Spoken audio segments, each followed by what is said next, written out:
Pinaghatian naming magkakapatid ang lupang iniwan sa amin ng mga magulang ko. Pero isang araw, hindi ako makapaniwala sa ginawa nila sa lupang minana ko. Hello Ate Ann, magandang araw po sa'yo at sa lahat ng mga tagapakinig mo dito. Pakitago na lang po ako sa pangalang Bianca. Gusto ko lang pong ilabas ang sama ng loob ko at humingi ng payo dahil hanggang ngayon ay ako pa ang lumalabas na masama sa nangyari.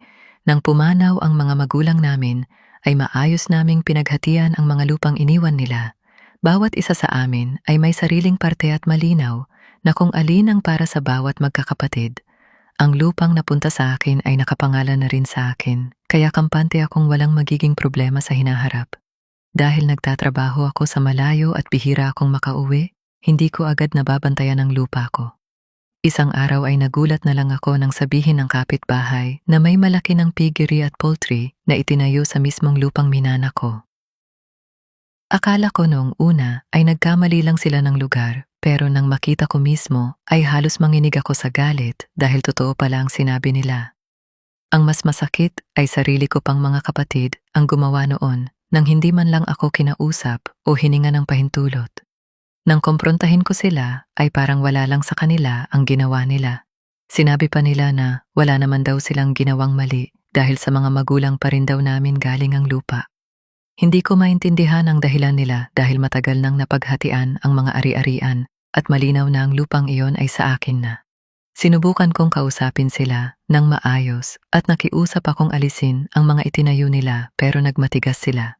Ang mas masakit ay ako pa ang tinawag nilang madamot at makasarili. Pakiramdam ko ako pa ang may kasalanan kahit sila ang unang hindi rumespeto sa karapatan ko.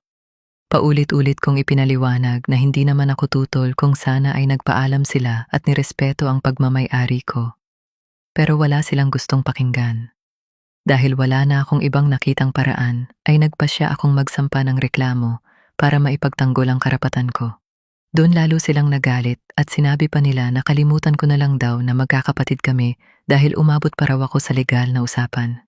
Masakit marinig iyon, pero alam kong wala akong ginawang mali.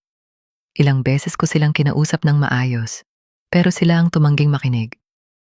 Hanggang ngayon, ay ako pa rin ang sinisiraan nila sa ibang kamag-anak at sinasabing pera at lupa lang daw ang mahalaga sa akin. Ang hindi nila maintindihan ay respeto lang ang hinihingi ko. Kung kaya nilang gawin yon sa sarili nilang kapatid, paano pa kaya sa ibang tao? Ate Ann, mali ba talaga ang ipinaglaban ko ang karapatan ko sa sarili kong lupa o tama lang na ipagtanggol ko ang sarili ko matapos nila akong hindi respetuhin at baliwalain ang maayos kong pakikiusap?